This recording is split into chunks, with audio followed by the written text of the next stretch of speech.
ማማዬ እንኳን ደህና መጣሽ ሰላም ብለናል።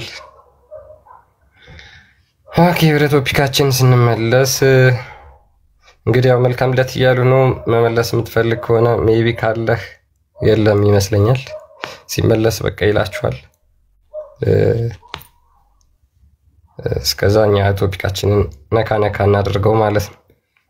ዛሬ ምን ማማረው ስለ ቁርአን ነው። ቁርአን ኦኬ ተመለስ። በቃ እኔማ ተስፋ ቆርጬ ልደቴን ላከብር ወጣሁ። በቃ የታባቱስና እንመርሳ ልደት ነው ብላችሁኛል። እንኳን ተወለድኩኝ። እግዚአብሔር የተመሰገነ ይሁን።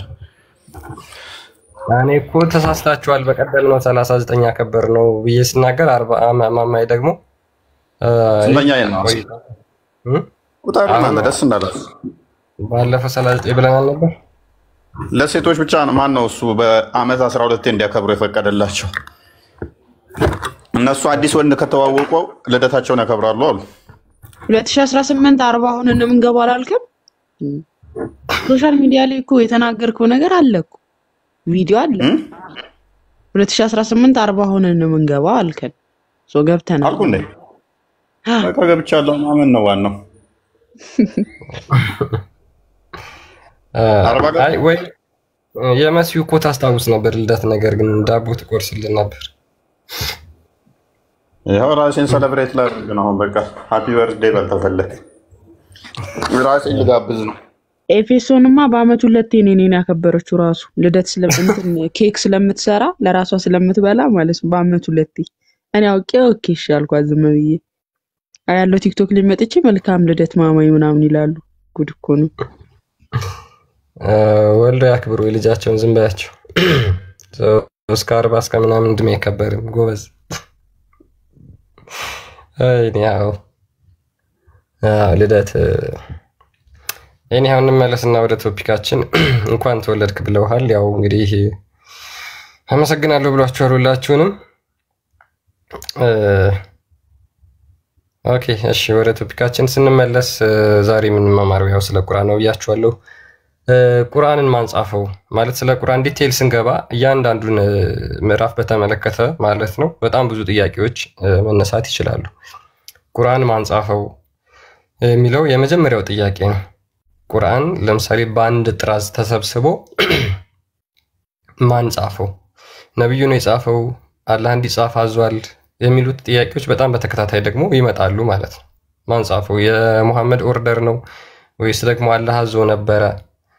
ቁርአን 114 ምዕራፍ አድርጎ እንዲጻፍ ማን ነው ትዕዛዝ የሰጠው? 114 ምዕራፍ መሆኑን ቁርአን ራሱ ይናገራል? የሚሉትን እንጠይቃለን ማለት ነው። ሙስሊሞች ካላችሁ መግባት ትችላላችሁ።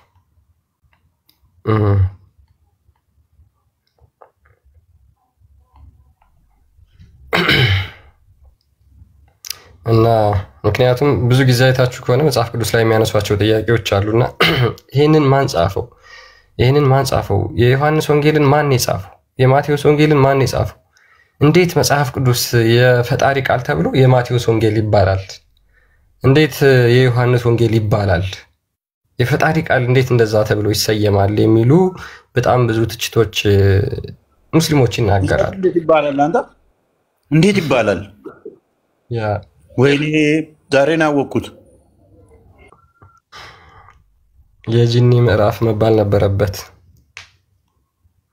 የጂኒ ምዕራፍ፣ የሸረሪት ምዕራፍ፣ የጦር ዘረፋዎች፣ የሐሜት ምዕራፍ፣ የሐሜተኞች ምዕራፍ እንደዚህ የመሳሰሉት የፈጣሪ ቃል ተብለው የዮሐንስ ወንጌል እንዴት ይባላል ተብለው ሙስሊሞች ይጠይቃሉ። ስታንዳርዳቸው ምን ያህል የወረደ እንደሆነ በዚህ መረጃ ዮሐንስ ወንጌል የሚባል ማለት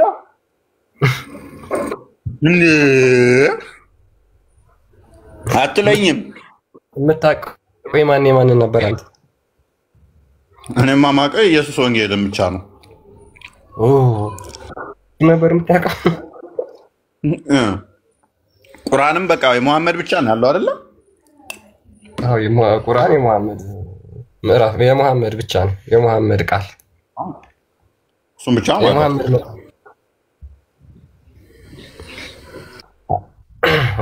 እንደዛ ያነሳሉ በነገራችን ላይ ነው። በጣም በሚገርም ሁኔታ ላይክ መጽሐፍ ቅዱስ ከኦሪት ዘፍጥረት እስከ ራእይ ዮሐንስ ያሉት መጽሐፍት ማለት ነው። ባይዞ ንጽጽር የሚሰራ አንደኛውን ልጅ እዚህ ከስር እያየሁት ነው። ናግባና ሞግተን ስክሪንሻቱን እንዳክልህ ስክሪንሻት አድርጌያለሁ። ናግባ በሚስቱ አካውንት እየገባ መስሎ ተሳስቶ እንዳይሆን እፎይ ለዛ ይሆናል ወይ በአይሻ ወይ በከድጃ አካውንት የገባ መስሎት ሊሆን ይችላል። ኢንኬዝ መግባት ይችላልላችሁ ማንኛችሁም ሙስሊሞች በመረጃ ብቻ ማውራት ነው ምን ፈልግ ቴሌግራም ላይ ልኬልሃለሁ አስገባው እንትን ካልከው ልኬልሃለሁ። እሺ ቀር ናግባና ሞግተን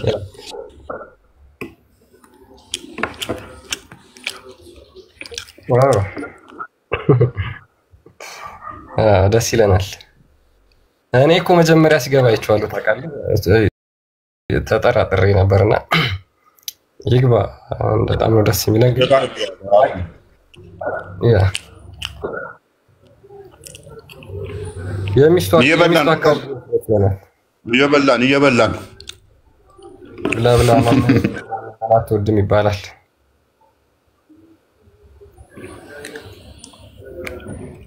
አራት ሰዓት መስቲካ የሚበላ ይስጣታ። በጣም ትልቅ እርግማን ነው በእውነቱ ትልቅ እርግማን። እና ቁርአንን ማን የጻፈው? ሙስሊሞች የአላህ ቃል ብላችሁ የምትመሩበት ቁርአን አንድ ግለሰብ የሰጣችሁ ማለት ነው። አንድ ግለሰብ እውነት ይሁን ውሸት ይሁን ልታረጋግጡበት በማትችሉበት መንገድ የተሰጣችሁን ቁርአን ማን የጻፈው? ጂኒ ነው የጻፈው? ላም ነው የጻፈው? አህያ የጻፈው? ምን የጻፈው? አይታወቅም። እስኪ ሜቢ ግን በሙስሊሞች ብዙ ጊዜ ምንድነው በጣም በቁርአን ያው እንትን ቁርአን ታምሩ የቁርአን ታምር ቁጥሩ እንደዚህ ሆኖ እንደዚህ ገጥሞ እንደዚህ ተነግሮ ብለው ብዙ ጊዜ ሲናገሩ ይስተዋላሉ አይደል? በጣም ብዙ ጊዜ ይናገራሉ። ግን እስኪ ማን የጻፈው? እንደው ቀለል አድርገን ቁርአን ማን የጻፈው? ቀለል አድርገን ማለት ነውና ከቀላሉ ጥያቄ መጀመር እንፈልጋለን። ያ ደግሞ የቁርአን ጻፊ ማን ነው የሚለው ነው። የቁርአን ስያሜዎቹ ማን ነው የሰየማቸው? ግልጽና አጭር በጣም ቀላል ጥያቄ ማለት ነው። ይሄን መመለስ የሚችል ሙስሊም ካለ ጀግና ሙስሊም መግባት ይችላል። ጀግና ሙስሊም ማለት ነው። ንጽጽር አቆማለሁ እኔ የቁርአን ጻፊ ከቁርአን ካሳዩን። ይሄ እንግዲህ ፎይን በጣም ንጽጽር ለማስቆም ትፈልጋላችሁ አይደል? ይሄ መግደል ምናምን ከምትሉ በቀላሉ አስቆሙት እስኪ ነውና በቃ እናቁም። እንደው ማስቆም የሚፈልጉት እነሱ በቢላዋ ምናምን ነው፣ በጩቤ ሴንጢ ምናምን ነው የሚመቻቸው ለማስቆም፣ መሞገት አይደለም በሐሳብ። እናቁም እንደውም ንጽጽር ቀለል ብለን እስኪ ይሄንን ለምንድን ነው የምንጠይቃችሁ? ከናንተ ጋዛም ይነሳል ጮክ ብሎ እና እንዴት እናንተን እንደሚያስተነፍሳችሁ እንድታውቁት ነው። እና እናንተ የምታጮሁት የምትጠይቁት አይሆን ነገር በደንብ ጮክ አድርጋችሁ ካነሳችሁ እናንተ የምትመቱበት ቶፒክ ነው የሚሆነው። ያ ቶፒክ ለዘላለም ማይነሳ ይሆናል ማለት ነው። ለዘላለም እንዳታነሱት አድርገን የምንቀብረው ቶፒክ ይሆናል። ለዛ ነው እና ቁርአን የማን ነው ቃል? ማን ነው ማለት ማን ነው የጻፈው? ያን ቃል የጻፉት ማን ናቸው? ምን መልስ ይኖረዋል? እስልምና ለዚህ መልስ ይኖረዋል?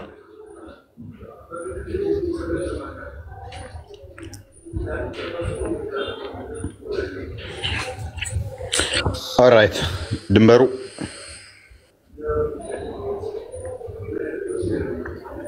ድንበሩ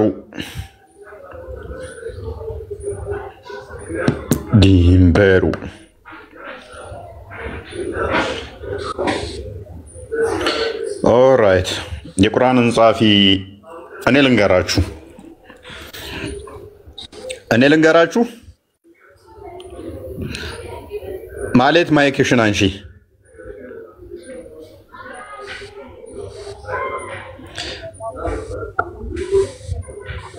ሱረቱ ከውሰርን ወይንም ደግሞ የሆነ ቁርአንን ቅሪልንና ጻፊውን ንገሪን።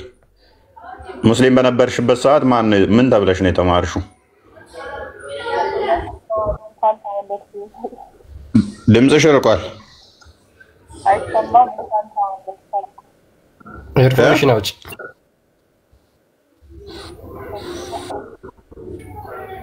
ድምፅሽ ትክክል አለ።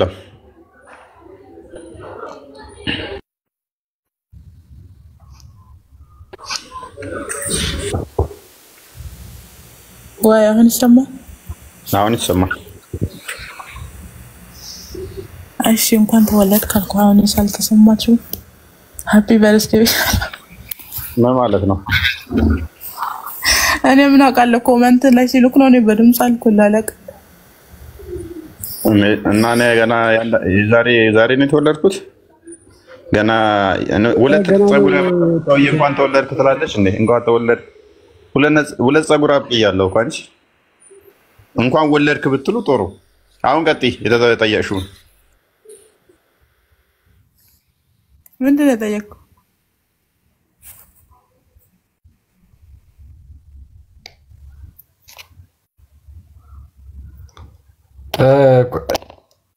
ኦኬ እሺ ማለት ጥያቄ ነው። ቁርአን ክፍል ጻፊውን ትነግሪናለሽ። ቁርአን ክፍል ውስጥ የሆነ ቁርአን ክፍል ቀሪ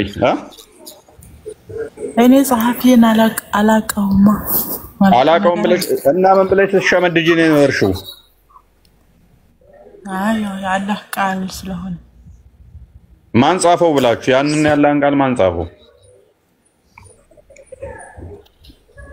አይ እኔ ማለት በማላውቀው እንትን አልሰጥም፣ ግን የአላህ ቃል እንደሆነ አምኜ ነው የቀረው። እሱማ ያላህ ቃል ብሎ ነው ሁሉም የሚያምነው እኮ። ማን ጻፈው ያላህን ቃል ብለው ነው የሚያምነው? እኔ አላውቅም፣ ጠይቄ ስለማላውቅ ነው ያላውቀው። ስለዚህ ዝም ብላችሁ መሸምደድ ነበር ስራችሁ ማለት ነው። ዝም ብሎ መሸምደድ ብቻ ማለት ነው። ያላህ ቃል ነው ተባለ፣ ከዛ ትሸመድዳለህ፣ ከዛ ውጪ የለም። በቃ ይሄ ጤናማ አይደለም፣ ይሄ እውቀት አይደለም። ስሙን ነው ማለቀው እንጂ እኮ ነብዩ ለሰሃባዎቹን አስተምሯቸው ከዛ ሰሃባዎቹን ለዚህ ሰው እንዳስተላለፉት እንደዛ ነበር ነው ማቀው።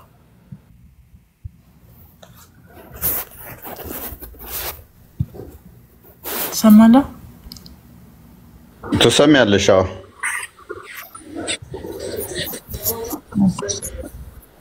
ያን ነው ማቀው። እሺ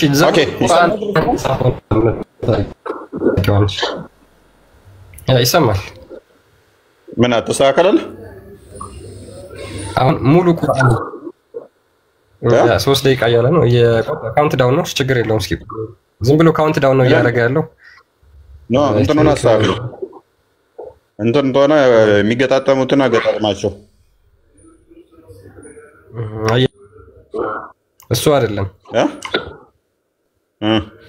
አይደለም ቪዥዋል ምናምን ሎ ቪዥዋል ኳሊቲ ምናምን ነው። ኦኬ እሱ ከሆነ እንትን ነው የካሜራ እንትን ካሜራን ክፈተው አንደሽ።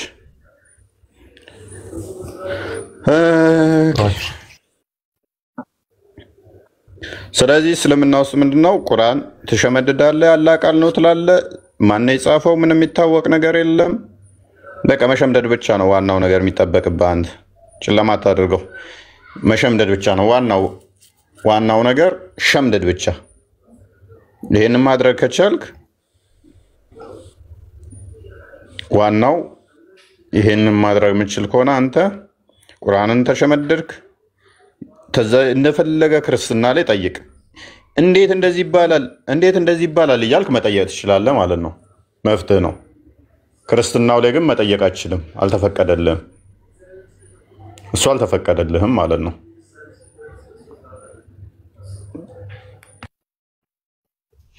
ያ እከሌን ወለደ እንዴት የአምላክ ቃል ይሆናል? ይሄማ የአምላክ ቃል አይደለም፣ ሰው ነው የጻፈው።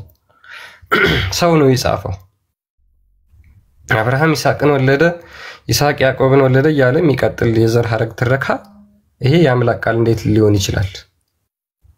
የአምላክ ቃል አይደለም፣ ሰው ነው የጻፈው ይላሉ ሙስሊሞች። ምን ያህል የወረደ ሞራል ስታንዳርድ እንዳላቸው በዚህ በቀላሉ መረዳት እንችላለን። እነሱ ይሄ የአምላክ ቃል አይደለም ለማለት ወይም ደግሞ ጸሐፊው አይታወቅም ሰው ነው የጻፈው ለማለት ይሄን ስታንዳርድ ከየት እንዳመጡት ከየት እንደተሰጣቸው ብጠይቋቸው መልስ የላቸው። ኦኬ የሆነች የዘር ሐረግ ቁርአን ላይ ተጠቅሶ ከሆነ ስለዚህ በዛ የዘር ሐረግ መጠቀስ ምክንያት ያ የፈጣሪ ቃል አይደለም የሚያስብል ከሆነ የዘር ሐረጋቸው የተጠቀሱ እኮ ቁርአን ውስጥ አሉ። ቁርአን ውስጥ የዘር ሐረግ የተጠቀሰላቸው ሰዎች አሉ። እነዛስ እንደዛ ስለሆነ የአምላክ ቃል አይደለም ብለን በዛ መከራከር እንችላለን? አይደለም። የአምላክ ቃል የሚያስብለውና የማያስብለው ኮንቴንቱ ነው፣ ሐሳቡ ነው። የፈጣሪ መገለጥ አለበት ወይ? የፈጣሪ መገለጥ አለበት ወይ? ፈጣሪ መገለጥ አለበት ወይስ ዝም ብሎ ተረት አንድ ግለሰብ ነው የተጻፈው? ወይስ ሪል ሃፕን ያደረገ ነገር ነው የተጻፈው የሚለው ነው። ኮንቴንቱ ነው የሚታየው። ቁርአንን ግን እንደዚሁ ባይትሰልፍ ኮንቴንቱን ዝም ብላችሁ ምዕራፎቹን ስክሮል ብታደርጓቸው አይደለም የፈጣሪ ቃል አንድ ተራ መሀይም ግለሰብ እንኳን በነገራችን ላይ ሊጽፈው የማይችል ቃል እንደሆነ ይታወቃል። መሀይም የሚለው ቃል ሜቢ ኦፌንስ የሚያረጋችሁ ከሆነ መሐመድም እሱን ቃል ተናግሮታል። እኛ መሀይሞች ነን ብሎ ስለተናገረ ማለት ነው። ኦፌንስ እንዲያረጋችሁ ምናምን አይደለም። ስለዚህ ሞራል ስታንዳርዳችሁ ምንድነው ነው? ልክ ክርስትና ላይ የምታነሱት ጥያቄ እጥፍ ባክፋየር አድርጎ እናንተን የሚቀብራችሁ ጥያቄ ነው የሚያነሱት። መጽሐፍ ቅዱስ ላይ የሚያነሱት ጥያቄ ወደ እነሱ ሲመጣ ይቀብራቸዋል። እንዴ የዮሐንስ ወንጌል እንዴት ይባላል? ይሄ የዮሐንስ ወንጌልማ መባል የለበትም። ለምን? ይሄ እንደዛ ከተባለ የፈጣሪ ቃል አይደለም ብለው ይናገራሉ ሙስሊሞች። አንፎርቹኔትሊ የቁርአንን የስያሜዎች ምዕራፍ ማን እንደሰየማቸው አይታወቅም። ይህን አሁን እዚህ ጋር ሉክ የሚታያችሁ ከሆነ የመቀደድ ምዕራፍ ይላል፣ የሰላቢዎች ምዕራፍ ይላል፣ የመሰንጠቅ ምዕራፍ ይላል። ይሄም ለአንተ ያስፈልጋል። የመቀደድ ምዕራፍ ለአንተ ይውጣል። ትቀበላለህ? የሰላቢዎች ምዕራፍ ብለህ ወይ አሁን ብዙ ጊዜ የሚያስቁኝ ምዕራፍ የተሰየመ ሴቶችን በጣም አክብሯል ከሚሉት አንዱ ሱረቱ ኒሳ የሴቶች ምዕራፍ የሚል አለ ነው። ኦኬ ምዕራፍ መሰየሙ ማክበርን ከሆነ የመቀደድ ምዕራፍ ይላል። ስለዚህ መቀደድና አክብሮት ነው። የሰላቢ ምዕራፍ አለ፣ ሰላቢን አክብሮ ነው። የአጋንንት ምዕራፍ አለ፣ አጋንንትን አክብሮ ነው። የሐሚተኛ ምዕራፍ አለ፣ ሐሚተኛን አክብሮ ነው። ማለት በእነሱ ፎር ሴክ ኦፍ አርጉመንት እሺ የሴት ምዕራፍ የሚል አለ፣ ሴትን ልጅ አከበረ ምዕራፍ ሰጥቷታል ካሉ አጋንንትን አክብሮ ነው፣ ጋኔንን አክብሮ ነው፣ ሰላቢን አክብሮ ነው ማለት ነው። ሐሚተኛና የመጎዳዳት ምዕራፍ አለ፣ የሚጎዳዱትን አክብሮ ነው። የዘራፊዎች ምዕራፍ አለ፣ ዘራፊዎችን አክብሮ ነው። በምን አይነት ሞራል ስታንዳርድ ነው መጽሐፍ ቅዱስን የመተቸት ስብዕና ኖሯችሁ? ማለት ተቹ፣ ግን እኛ ጋር ምንድን ነው ያለው ለምን አትሉም? ዮሐንስ ወንጌል እንዴት ይባላል፣ የማቴዎስ ወንጌል እንዴት ይባላል ብለህ ስተች ወንጌሉ በጻፊያኖቹ ስም ተሰየመ። የእናንተ ጻፊያቸው ማይታወቅ በአጋንንት፣ በጅን፣ በሰላቢ፣ በመጎዳዳት፣ በዝርፊያ፣ በጉንዳን ምዕራፍ ተሰየመ ማለት እንዴት ይሄ ሞራል ሊኖራችሁ ቻለ እኛን ለመተቸት? እኔ 1 ቢሊዮን ዓመት አይደለም ዝንት ዓለም ብንጠብቃችሁ ቁርአን ጻፊያችሁን ከቁርአን ላይ ማሳየት አትችሉም። በኮንፊደንስ ሆናችሁ ግን የመጽሐፍ ቅዱስ ጻፊ አይታወቅም ብላችሁ ትፎክራላችሁ። እኛ ማሳየት እንችላለን በብዙ ነገር መጽሐፍ ቅዱስን እርስ በርሱ አመሳክረን ኢንተርናል ኤቪደንሱን ተጠቅመን ብሉይ ኪዳንን ለምሳሌ በአዲስ ኪዳን መፈሰር እንችላለን፣ ማሳየት እንችላለን። እናንተ ቁርአንን ተጠቅማችሁ ከቁርአን የቁርአንን ጻፊ ማሳየት ትችላላችሁ ወይ? መቼም ማሳየት አትችሉም። መቼም ማለት ነው። ቢሊየን ሙስሊም ቢሰበሰብ ከ114ቱ ምዕራፍ አንዷን ምዕራፍ ማን እንደጻፈው ማሳየት አይችልም። ታዲያ በምን ሞራላችሁ ነው መጽሐፍ ቅዱስ ልተቹት የምትችሉት? በምን ሞራል፣ በምን ስብዕናችሁ? ቶፊክ እንኳን ደህና መጣ። እንዴት ናችሁ? ሰላም ናችሁ? ሁሉ ተማም ነው? አይዛችሁ አለኝ ብቻ አይዛችሁ። ፕሮፋይል ቀይረ ነው ብቻ ፕሮፋይል ቀይረ ነው። አሸናነቋችሁ ፕሮፋይል ቀየርካ በጣም አሸናነቋችሁ መሰለኝ። ነው አልቻላችሁንም። ሆነን ለመናገር ቶፊክ ሰሞኑን አንዱ 2018 ከገባ ጀምሮ ሆነን ለመናገር አፍርሰናችኋል። ቲክቶክ ላይ ያለውን ጀማይ እናንተን ሙሉ ለሙሉ ነው ያፈረስነው። ሙሉ ለሙሉ አፍርሰናችኋል። የሚጽናኑት ምንድነው? ድራማ በመስራት ነው የሚጽናኑት። ድራማውም ደግሞ በየቀኑ ይዋረዳሉ። በየቀኑ እየተዋረዱ ማይሰለቻቸው ውርደት ጌጣቸው ይላል መጽሐፍ ቅዱስ።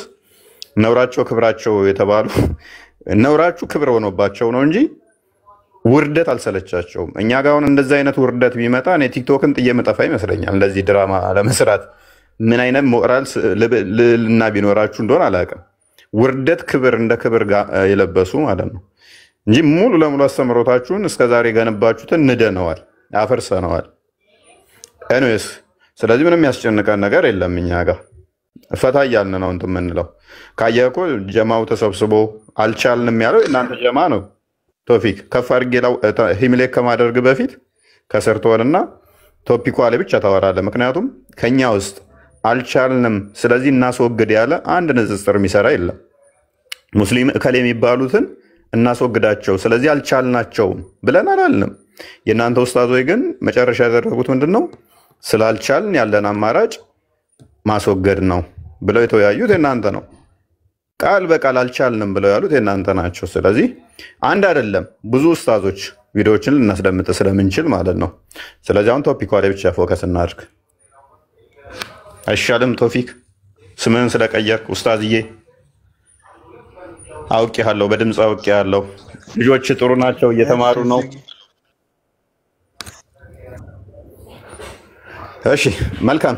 የቁርአን ጻፊ ስለ ቁርአን ጻፊ እናውራ። ይስማማል? እሺ መልካም። የቁርአን ጻፊን ከቁርአን ላይ ማሳየት ከሆነ ችግር የለም። መልካም። የቁርአን ጻፊን ከቁርአን ማሳየት ይቻላል? የመጽሐፉን ጻፊ አላህ አውርቶት ከዛ ሰሃባው ነው የጻፈው። እከሌ ጻፈው የሚል አያስፈልገውም። ራሱ ቁርአን ጅብሪል ለአላህ መልእክተኛ ወረደላቸው በቃል። ከዛ ሰሃባዎች ጻፉ፣ ወደኛ ደረሰ። አላህ እንዴት መጠበቁን ነገረን። ምን ያስፈልገዋል? አያስፈልገውም። ስለዚህ ማንም የሚጻፈው ማንም አስፈላጊ አይደለም።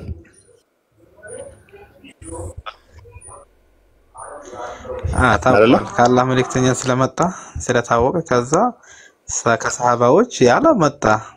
ይሄ ቁርአን ቢቀየር ምን አለመሆኑ በቁርአን ራሱ ስለተናገረ ኦኬ። ያንን አይቀየርም ያለውን ራሱ አይቀየርም ያለውን ሰው መጽሐፍ ራሱ ማን ነው አይቀየርም ያለ?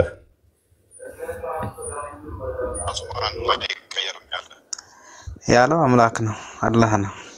አይቀየርም ብሎ የጻፈው ማን ነው?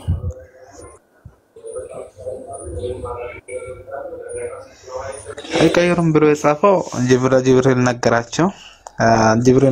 ለአላህ መልእክተኛ ከእሳቸው ሰሃባዎች ነው በየቤን ከአብ ምናምን ያሉት ኡስማን ኢብኑ አፋን ጽፎ ወደኛ አሁንም ድረስ ይሰላልፋል ኢላዩ መልቂያማ ማለት ነው። ኦኬ። ስለዚህ ማን እንደጻፈው ግን ከቁርአን ማሳየት አይቻልም ማለት ነው። አያስፈልገውም። ጅብሪል ስለወረደላቸው ስለዚህ እኮ ጅብሪል እንዳወረደላቸውም የጻፈው ማን እንደሆነ አይታወቅም። ግን በቃላቸው ነገራቸው። ከዛ በኋላ ሰሃባዎች ያለ መጣ። ኦኬ፣ በቃላቸው እንደነገራቸውም የጻፈውን ግን ማን እንደሆነ አይታወቅም። ግን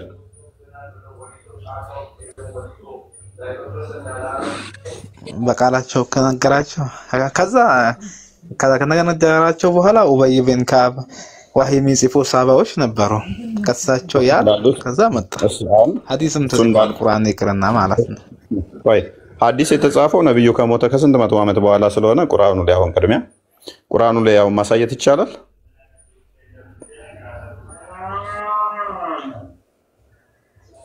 እንደዛ ነው ቁርአኑ።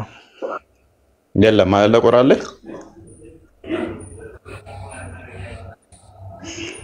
ቁርአን ላይ ነገርኩ እኮ እንዴት እንደመጣ ነገርኩ።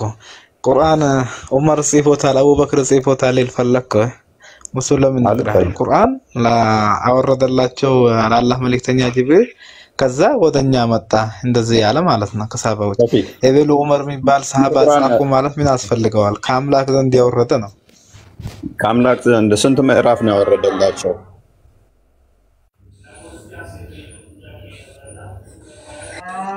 ማንም ምዕራፍ ይወረድላቸው። አሁን ሌላ ቦታ እንዳትሄድ። አሁን ወህይ ነጻፈው ነው ያልከኝ። ይሄ ከአምላክ ዘንድ መሆኑ በግልጽ ተናገረ። ከዚህ ነው የመጣው ብሎ ተናገረ። አሁን ጻፊያቸውን አላወቅንም። አንደኛ ከአምላክ ዘንድ ነው የወረደላቸው እያልክ ነው። ስንት ምዕራፍ ነው የወረደላቸው?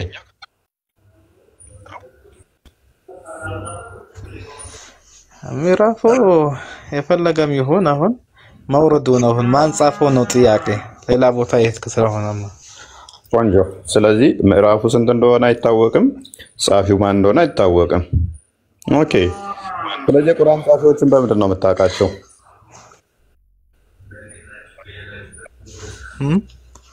የቁርአን ጻፊዎችን በምንድን ነው የምታውቃቸው?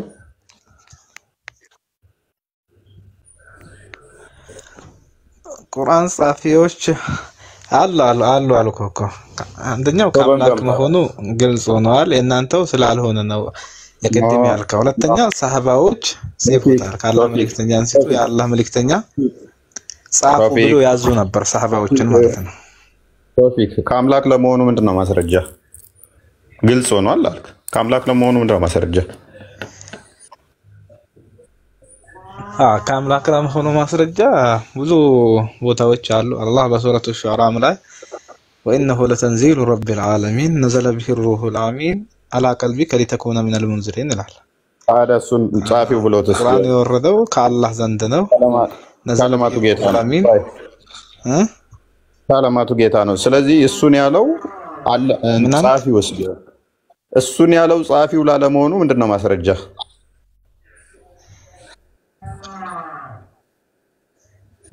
ማን ላለመሆኑ ጻፊው ላለማለቱ እሱን ምንድነው ማስረጃ?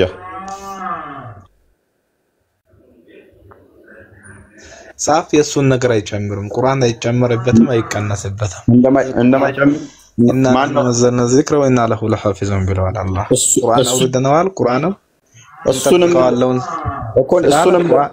እሱንም እንደዛ ያለው ደግሞ ጻፊውስ ቢሆን እኛ አውርደነዋል እኛው እንጠብቃለን ያለው ጻፊውስ ቢሆን ማን ይከለክለዋል እንደዛ እንዳይል? ጻፊ እንደዛ አይገባበትም። አላህ ቃል ኪዳን አይገባው። ምክንያቱም መሐመድ እኔ ከጻፍኩለት ውጪ ምንም አያውቅም ብሏል ጻፊው ለምሳሌ። ስለዚህ እኛው እንዳወረድነው እኛው እንጠብቀዋለን የሚለው የጻፊው ንግግር ላለመሆኑ ምንድነው ማረጋገጫ? እንዴት ጻፊው እንዴት አውርደነዋል ይላል? ጻፊው ሰማ እንደዛ ሆኖ ነው በላይ ሆኖ አውርደነዋል እኮ። ጻፊውን ማታውቀው ከሆነ ጻፊው ማይታወቅ ከሆነ ሉክ ጻፊው ደግሞ እንደፈለገው ነብይ አይደለም ማለት ጻፊው ነብይ ነው። ጻፊው ሰሃባዎች ነው። ከአላህ መልእክተኛ አንስቶ የአላህ መልእክተኛ ነገሯቸው። ከዛ በኋላ ጻፉ። ብዙ ሰሃባዎች የአላህ መልእክተኛ ወረደላቸው ጻፉ ብሎ ያዙ ነበር ሰሃባዎችን በግልጽ ማለት ነው። ይመጣላቸው። ስለዚህ ጻፊው እንደፈለገው መጻፍ ይችላል ማለት ነው።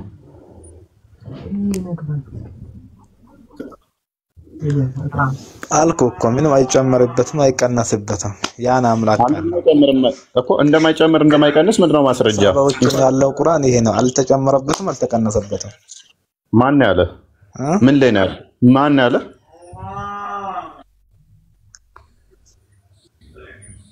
ኢቨን እኮ ገና እኮ ምንም ማረጋገጫ የለህም እኮ ይሄ ቁርአኑ ራሱ ቁርአን ለመሆኑ እኮ ማረጋገጫ የለህም ከቁርአን።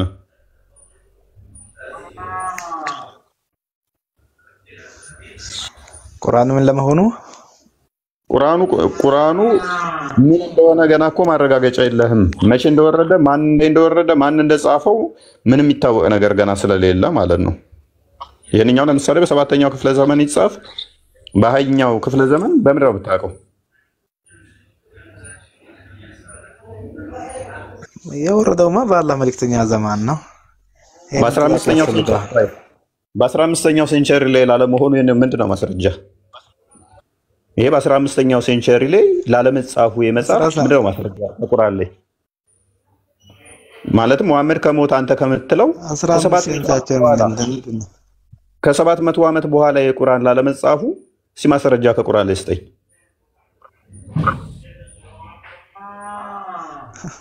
ይሄ የማያስፈልግ ነገር ምን ጥያቄ ነው? ማያስፈልግ ነገር ነው። ማስረጃ ማያስፈልግ ሰው አይ ለምናስ እሺ ቁርአኑ ከ700 በኋላ አልተጻፈም። ሌላ ነው የፈለከው ይሄ በቁርአን ውስጥ ምን ችግር አለው? ቁርአን ውስጥ ለምሳሌ ይሄ ቁርአኑ ከ7 ዓመት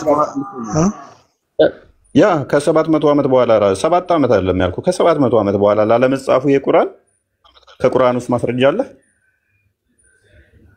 ልስጠው እያለ ስለሆነ የስልጤው ይርዳ ሆይ ነው አልተጻፈም። ሌላ ነው እኔ ልስጠው እያለ ነው የስልጤው ቀጥል። ችግር የለም። ሰላም እንደና ዋና መጣ እንዴት ነው? ይመስገን ነው አለን። አንተ ጀዝባ አንተ ስምን አስተካክል።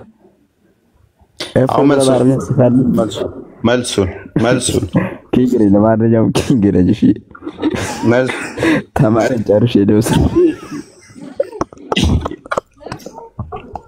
መልስ ነው። እሺ ተማሪ ጨርሼ ወስድኩ ልጅ ነኝና ጀግናው ነኝ። ጀግናው ይጅል ያው ነው ይጅሉ ምንድነው እሱ የዛ የራሱ ፎቶ የካደው ዋላ አይደለ? ራሱን የካደው ፊቱን የካደው የሱ ተማሪ ነውና ባለፈው ሂሚሌት አድርጌ አዋርጄ ላኩት ልጅ ነው ኪንግ የሚባለው ማለት ነው። የዛ የተረከበ የታኘከና የተተፋ እንጀራ የሚመስለው ኡስታዝን አወቃችሁ? ፊቱ የራሱ ሲያየው ዘግኖት የኔ ፊት አይደለም ብሎ የካደው የሱ ተማሪ ነው።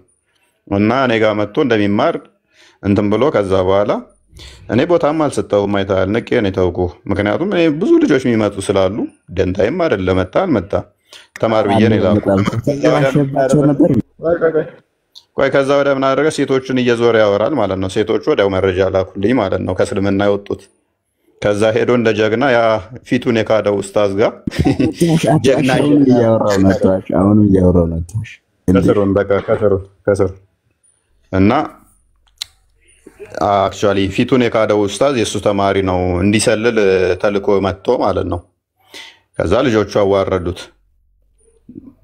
መጥቶ ከእስልምና የወጡ ልጆችን በውስጥ እየሄደ ክርስቲያን ነበርኩኝ እኮ ስላሴ ይከብዳል አልረዳ ብዬ በቃ አልገባ ብሎኝ ነው ልሰልም ነው በቃ ወይንም ልመለስ ነው ከእስልምና ወጥቼ በቃ መልሶ ስላሴ አልገባኝም እንመለስ። አንዳንዶቹን ደግሞ ምን ይላቸዋል?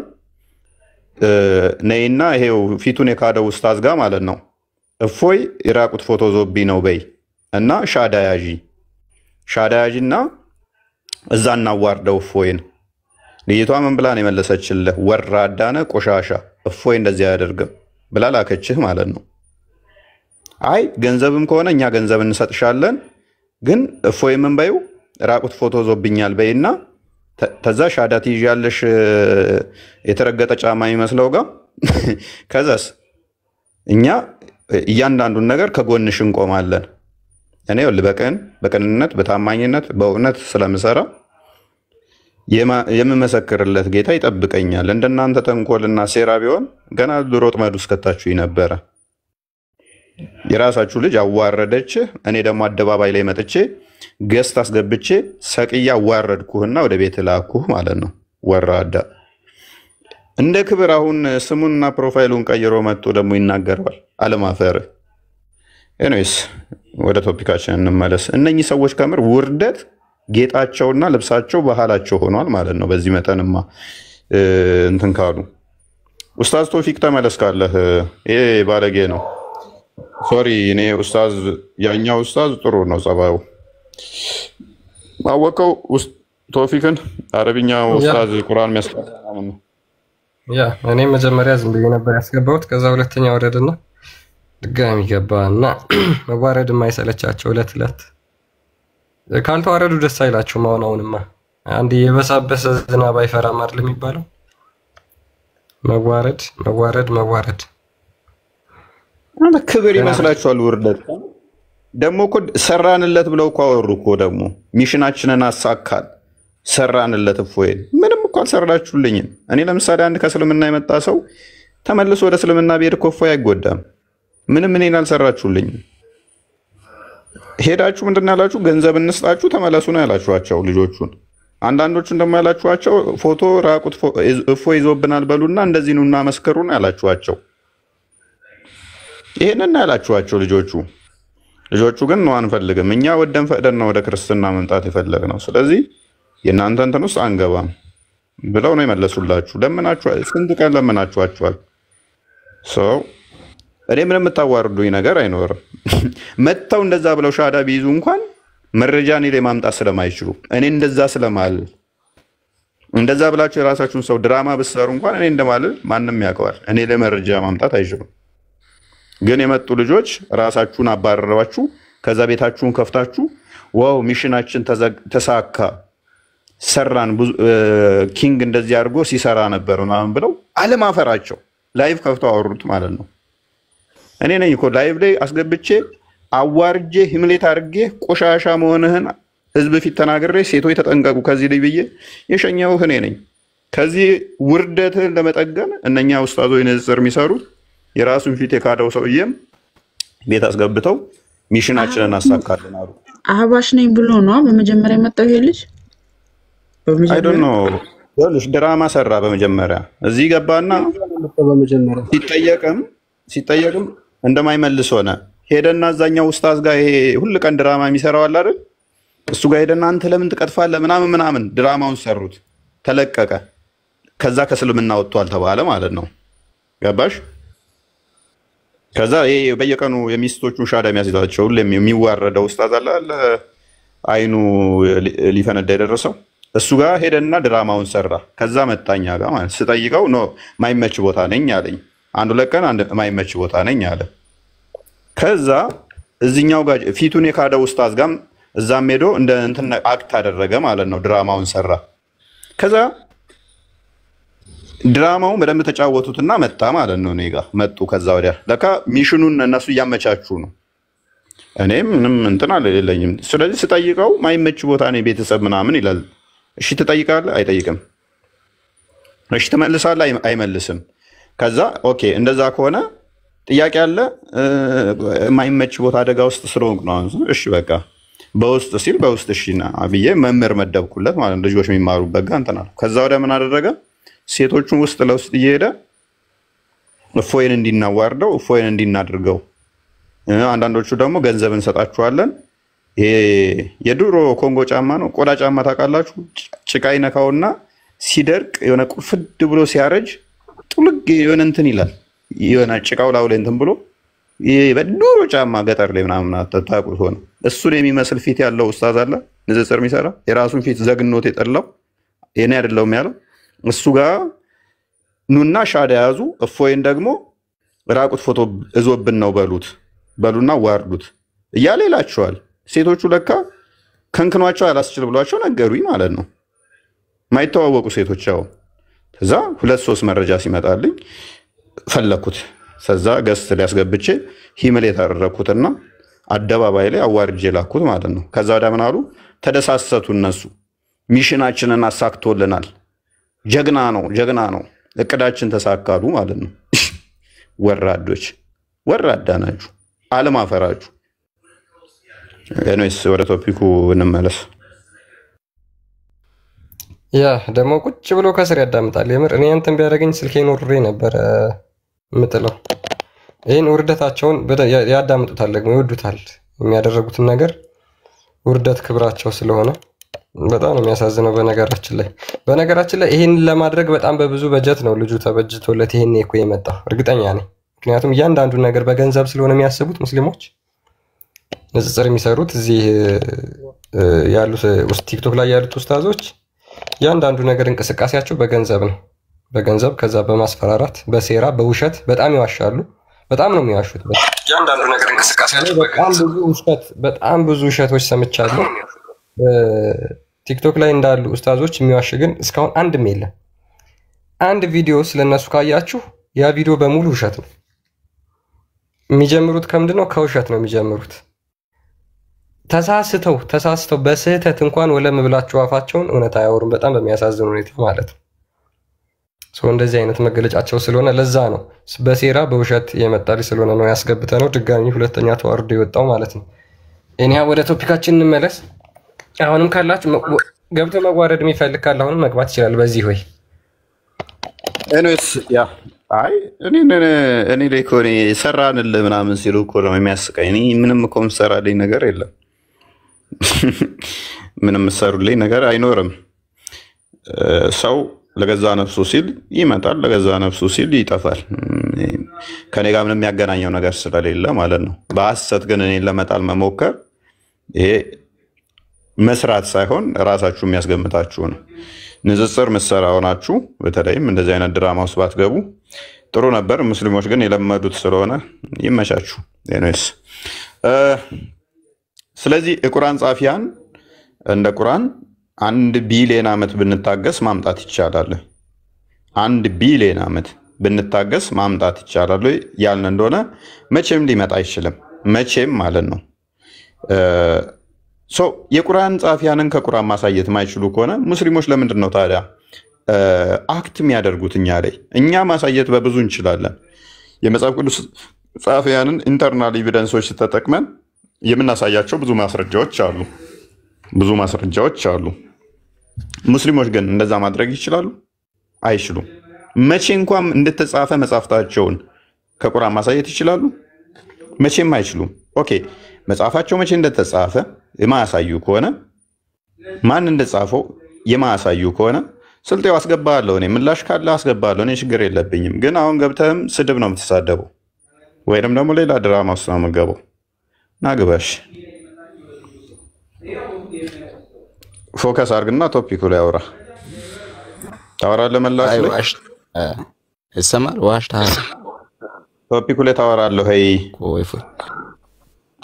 ቶፒኩ ላይ ታወራለህ። ያወራለሁ እንጂ ዋሽታል እኮ ነው ያሉት። ከኡስታዞች ጋር ያወራው ከኡስታዞች ጋር ለምን ልትል ነው? ኡስታዞች ጋር እኮ ነው አብረ ያመሰገኑ ዋላችሁ። እንደዛ ነው ዋርት። እሺ ቀጥል። ሙስሊም ነህ? ሰላም ነው ፎይ መስገን ነው። እንዴት ነህ?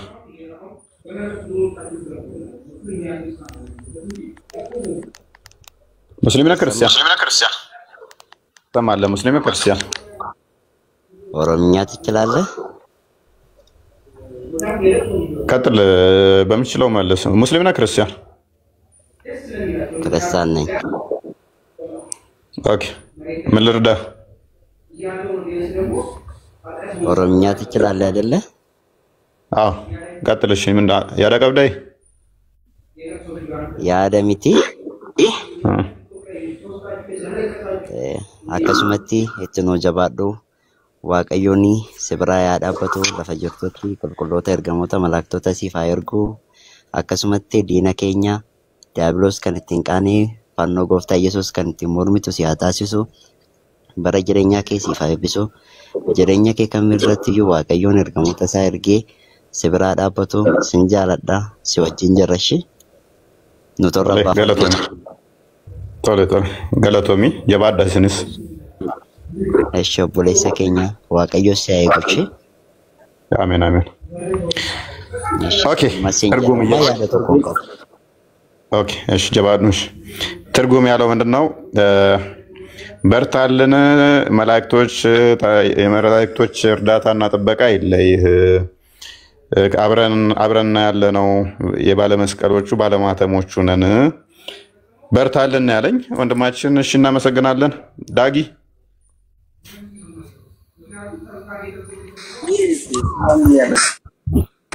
ሰላም ነው? እግዚአብሔር ይመስገን። ማን ናችሁ? አለን። የቁርአን ጸሐፊን እንዴት ነው አነግረንም እንዴ? የቁርአን ጸሐፊ እኮ ምስኪን ህዝብ ናቸው እኮ እነሱ። ቁርአን ወረቀት የራሱ ከሰማይ ወረደ ብሎ የሚያምን ህዝብ ነው የሚፈልጉ እኮ ነው። ቁርአን ማለት ከሰማይ ወረደ ብሎ ነው የሚያምኑት እነሱ። ያ በፊት እንዴት ነው እስልምናው ስገባ ምንድን ነበር ያሉ? እንዴት በቃ ልዩ ነው ምናምን እስልምና በጣም ያጠናልኝ ተብለህ ነበር እኮ። እስልምና ያጠና ምሁር ተብለህ አሁን ከዛ ወጥቼ ዳገ ድራማ ለማስራት ነው ሚሉት እኮ 6000 ሰው እኮ በኮሜንት ይልል ብሎ ነበር የወሰዱኝ እኔን። 6000 ሰው በኮሜንት ብቻ በጣም ጎበዝ ልጅ ነበረ፣ በጣም ጠያቂ ልጅ ነበረ፣ በጣም ተከራካሪ ልጅ ነበረ ተብሎ ይልል ብሎ 6000 ሰው በኮሜንት አንድ ቤት ብቻ ሳይሆን ብዙ ቦታ ላይ ለምሳሌ አንድ ቦታ ላይ ግን በጣም ቫይራል ወጥቷል። ልክ እንደዚህም ብዙ ቦታ ላይ እንደዚህ ነበር። ያው ከዛ ደግሞ ሲወጣ ዳጌ ድራማ ለማስራት ነው መጣው ትላለ። ድራማ ለማስራት ነው መጣው መጀመሪያ እንደዚህ ላይ ነበር። አንደኛው ቪዲዮ ላይ ወደ ግማሽ ሚሊዮን በላይ ነው አይ ቲንክ እንደዛ ይቻለው እየታየ ወደ ግማሽ ሚሊዮን አካባቢ ሰው አይቶታል። ዳጊ ጀግና ተብሎ ማለት ነው። ወደ 500,000 ሰው በላይ ማለት ነው። ኢማጂን እስልምና በማደናገር ነው። አብዛኞቹ ኡስታዞች በማደናገር ላይ ስለቆሙ እኔ ካደነቁኝ እኔ እጠራጠራለሁ። ምን የሆነ ሚስ ያደረኩት ነው ይመስለኝ። ሶሪ እንደዚህ ስል ንጽጽር የሚሰሩት በተለይ እነዚህ ያሉ ያንተን ስም የያዘው አንደኛውም እያሳቁኝ ነበረ። ለአመታት ጠያቂ ተብሎ እሱም እንደዛው ይጠይቃል። ማማዬ ታውቂዋለሽ?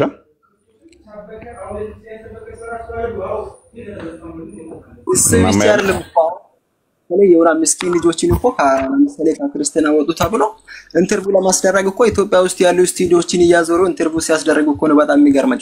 አስበሃል እኮ የራሳቸውን እንኳን የክርስቲያና ስማቸውን የማያውቁት ከክርስቲያና ወጡ ተብሎ ኢንተርቪው ለማስደረግ ኢትዮጵያ ውስጥ ያሉ ስቱዲዮችን እያዞሩ ኢንተርቪው ያስደርጋል። አስበሃል አሁን እኔ በኮሜንት እንደዚህ 6000 ሰው ሊያለኝ ኢትዮጵያ ውስጥ ቢሄድ ኢትዮጵያ ውስጥ ያሉ ስቱዲዮች አይባቁም እኔን ኢንተርቪው ለማስደረግ ክርስቲያናን ውሸት ለማስባል አስባል ምንም እንኳን የራሳቸውን ስም የማያውቁትን ልጆች ኢንተርቪው ለማስደረግ በየስቱዲዮ ያዞራሉ። ይሄ ነው በቃ እስልምና ማለት። ለምን ማቴዎስ ወንጌል 7 ቁጥር እንትና ማቴዎስ ወንጌል 7 ቁጥር 24 ላይ እንትን መጽሐፍ ቅዱስ ሲናገር አንድ ሰው ቤቱን ባለት ላይ ሰራና በአሸዋ ላይ የሰራው ሰው አለ። ስለዚህ አሸዋ ላይ የተሰራው ቤቱ ደግሞ በጣም ደካማ ስለሆነ የሆነ ዝናብ ወይም የሆነ ጎርፍ ሲመጣ ቶሎ ይወሰዳል ያ ቤት። ለምን መጀመሪያ የነሱ መጀመሪያ እንትን ጅማሬያቸው በጣም ደካማ ስለሆነ ልክ እንደ አሸዋ ላይ የተሰራ ቤት ነው። እኛ ደግሞ ራስም ክርስቶስ ነው የክርስቲያኖች ክርስቲና ደግሞ የተመሰረተው በክርስቶስ ላይ ስለሆነ ባለት የተሰራው ቤት እንደሆነ በጣም ጠንካራ ነው። ማንም ሰው መጣ ክርስቲያኖች እኛ ለምን ከድሮም ጀምሮ የቤተ ክርስቲያን ራስም ክርስቶስ ነው። ስለዚህ ባለት ላይ ነው ክርስቲያኖች የተመሰረቱት። ለዛ ነው እኛ ውሸትም የማንፈልገው ማስመሰልን የማንፈልገው። ክርስቲና ማለት በጣም እኛ ብቻ ሳይሆን ከድሮም ጀምሮ የነበሩት ሁሉም በጠንካራ ሁኔታ ሲያገለግሉ የነበሩ ናቸው። እኛ ደግሞ ለማስመሰል በጣም የማይመቹ እንትኖችን እያስመጣን እንትሩን አስደረግ። አይ ቲንክ ድምጼ ተቋርጧል። ኔትወርክ ነው አይ ቲንክ ኔትወርክ ቋረጥ ይላል።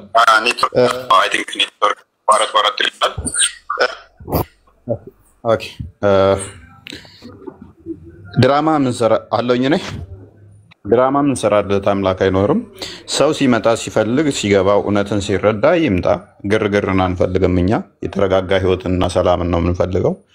የፈለገ ይዳን የፈለገ ይጥፋ፣ እሳቱም ውሃውም በፊት ቀርቧል። ስለዚህ የመሄድና የመምጣት ጉዳይ አስጨንቀንም። ድራማ መስራት ለሚፈልግ በሩ ክፍት ነው፣ ቀላልም ነው። ይሄ ግን ገሃነም እሳት ያስገባል እንጂ የዘላለም ህይወትን አይሰጥም እንደዛ ማድረግ። ኤኒዌይስ ሙሳን እንኳን ደህና መጣ። ሙሳ እድሬው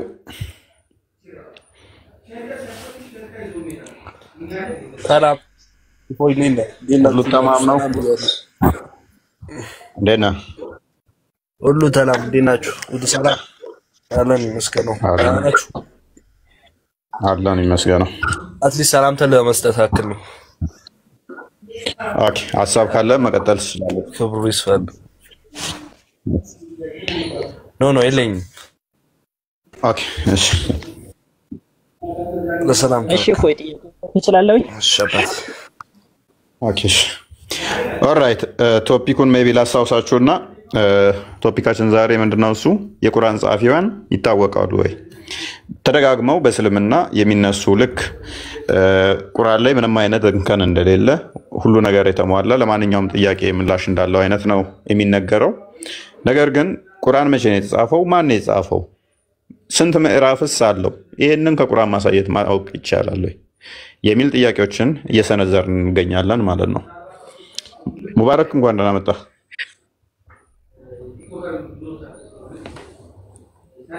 እንኳን ደህና ቆያችሁ። አለኝ ነኝ አለ። መልካም አዎ ተስማማለ። ያ የቁርአን ጸሐፊያን ይታወቃሉ ብለህ ታምናለህ? የመጽሐፉ አዎ አምናለሁ። ብቻ ብዙ ምን ስለ እስልምና እውቀት የለኝም።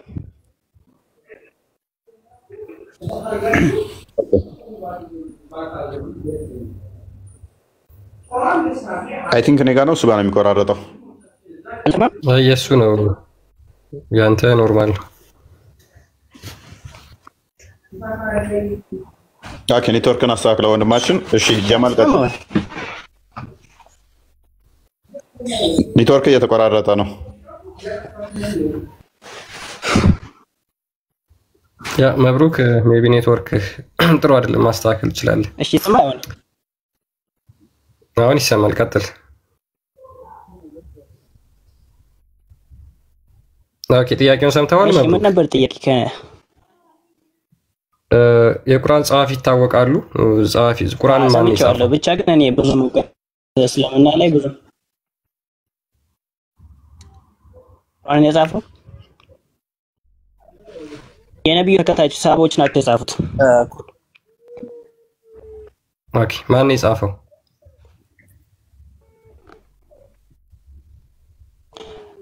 ሰሃቦች ብቻ ስማቸውን አልያዝኳቸውም በአሁኑ ሰዓት። ኦኬ ቁርአን ላይ ይገኛሉ?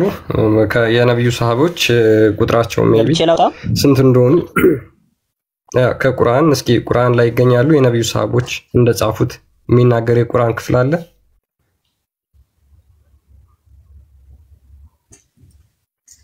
ቁርአን ላይ ይገኛል። እነሱ ጀመር ስማቸውም የለም ቁርአን ማለት ነው። ግን አሁን በሐዲስ ምናምን ቁርአን ላይ የለም ማለት ነው ማለት እንደጻፈው ምናምን። ኦኬ ቁርአን ላይ የለም ማለት ነው። እሺ እናመሰግናለን ወንድማችን። ኦኬ እሺ እናመሰግናለን። ቁርአን ግልጽና የተብራራ ነው አይደል?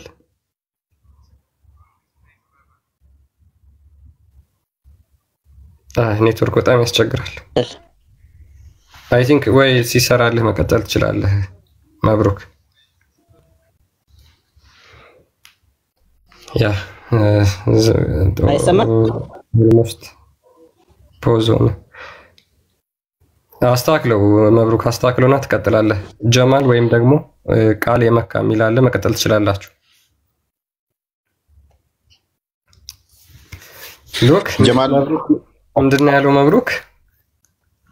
የቁርአን ጸሐፊ ቁርአን ላይ የለም።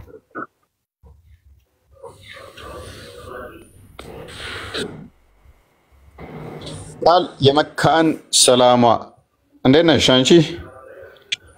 አቤት እንዴት ናችሁ ወንድሞቼ? ደህና ናችሁ? ሁሉ ተማም ነው አለን። እየተማርሽ ነው? እያጠናሽ ነው? እየበረታሽ ነው? እየተከታተልኩ ነው እንግዲህ እየበረታው ነው። ያው እንደነገርኩ ገና አልተጠመኩም። እስኪ ለሀገር ያብቃኝና እጠመቃለሁ ብያለሁ። ችግር የለው። እሱ ዋናው ትምህርቱን ነው። እኛ ትምህርቱ ላይ ፎከስ እናደርጋለን። ቅድሚያ በደንብ ማወቅ ላይ ፎከስ እናደርጋለን። ማወቅ፣ በደንብ መለየት።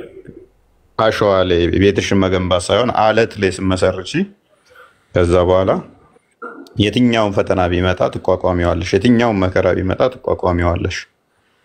አለት ላይ ቤትሽን መመስረት በደንብ በእውቀት መገንባት መቻል አለብሽ እንጂ እኛ ጋር ነይ ዛሬ ቃል አንድ ጥያቄ ተመለሰላት ሻዳ እንደሚሉት እኛ ጋር አይደለም። 10 ጥያቄ ይዘሽ መተሽ 10ሩን ቢመለስልሽ ጨረስሽ አንልሽም። እኛ ተማሪ ቅድሚያ ነው ብንልሽ እኛ ጋር ተማሪ መምህር ይመደብልሽና ቱ ሚኒመም 6 ወር ያህል ትማሪያለሽ። አንዱን አይተዋል አስተምሮ ያው እኔ ቲክቶክ ላይ በምታስተምሩት ነው እንጂ በውስጥ እንዴት መማር እንዳለብኝ አላውቅም እስካሁን ድረስ ትረዱኝ ብያቸዋለሁ። አውሪኝና እንትን እከትሻለሁ እንድትማሪ እንመድብልሻለን መምህር። እሺ መምህር እንመድብልሻለን ትማሪያለሽ በስርዓት እያንዳንዱን መማር ስላለብሽ ማለት ነው። ቅድሚያ ተምረሽ ነው ከዛ በኋላ ችግር አይኖረው ማለት ነው። ቲክቶክ ላይ እዚህ ምንድነው የተወሰነ ፍንጭ ለመስጠት ነው እንጂ መሰረታዊ ትምህርቶችን በደንብ እዚህ የምትማሪበት አይደለም። ውይይት ጭቅጭቅ ምናምን ስለሚኖረው እንደ ልብሽ ጥያቄም ላትጠይቂ ትችያለሽ።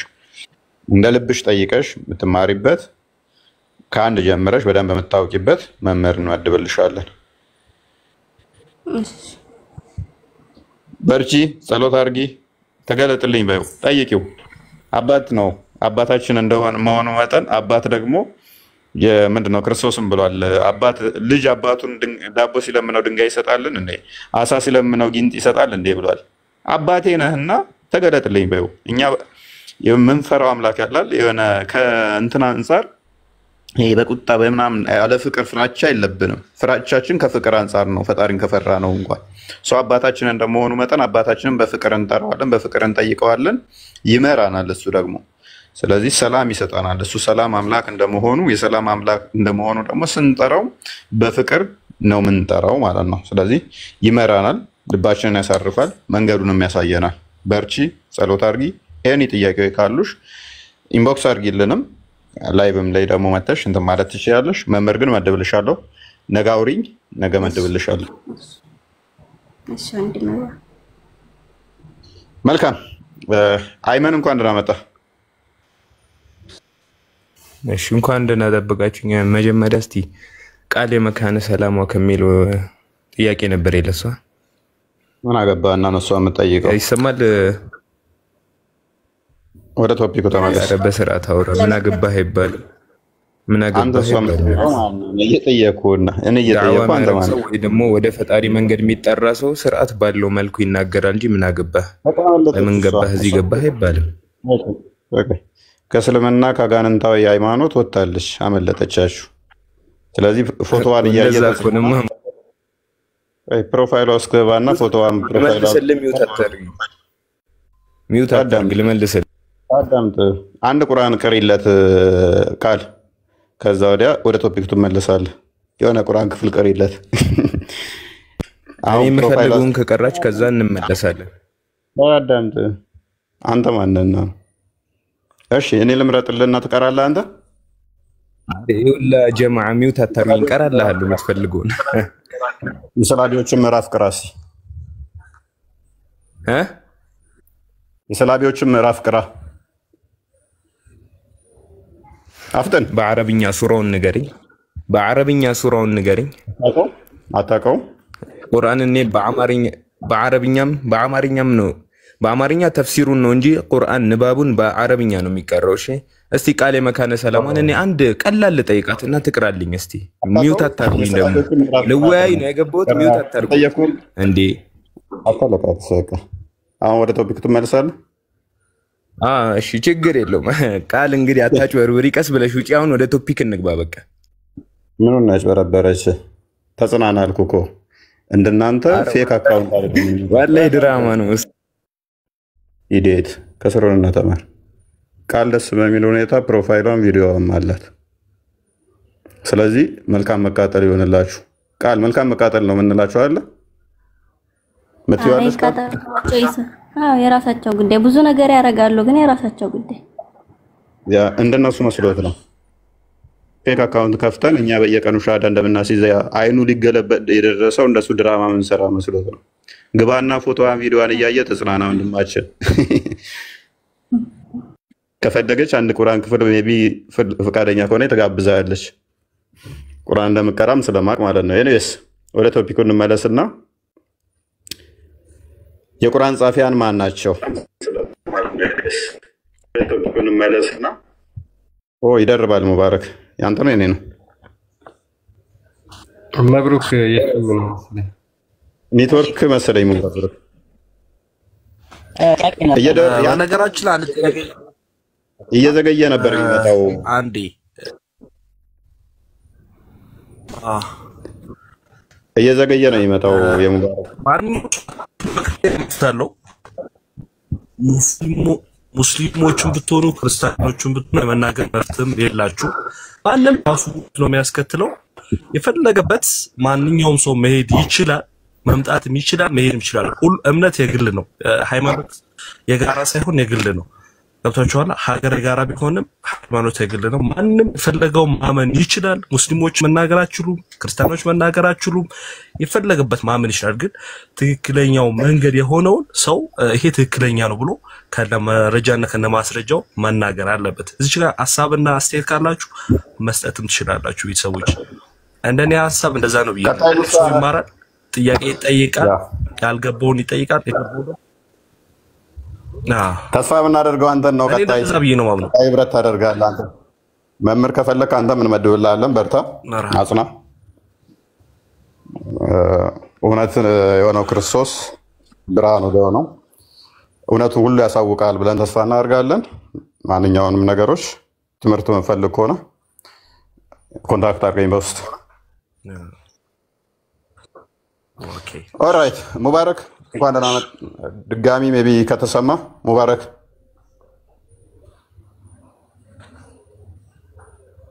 እሺ ሙባረክ አለ። እናንተ ይሰማል? አሁን ትሰማለህ? አይ ቲንክ ቅድም ኔትወርክ መሰለኝ እየተቆራረጠ ነበረ። ይሰማል? አሁን የኔ ይሰማል? እሺ ኧረ በደንብ ይሰማል። እያዛገኝ ነበረ ቅድም። ያ ኦራይት። እሺ ቁርአን ምን ይላል መሰለህ? ጥያቄ መቀጠል ይችላል? ቁርአን ምን ይላል መሰለህ?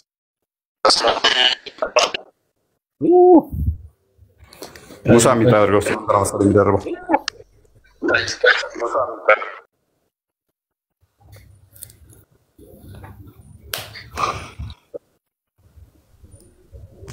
ኦኬ ይሰማል? እሺ ቀጥል። ይሰማል። አንተ የነሱ ነው የሚደራርበው። ያ ቁርአን ግልጽና የተብራራ እንደሆነ ቁርአን ግልጽና የተብራራ እንደሆነ በብዙ ቦታ ላይ ደጋግሞ ይናገራል። ሰው ግልጽና የተብራራ ከሆነ ቁርአን ማን ነው የጻፈው? በስንተኛው ክፍለ ዘመንስ ነው የተጻፈው? ይሄ ግልጽና ለእያንዳንዱ ማብራሪያ ራሱ የተብራራ እንደሆነ የሚናገረው ክፍል ይሄንን መመለስ ይችላል ወይ?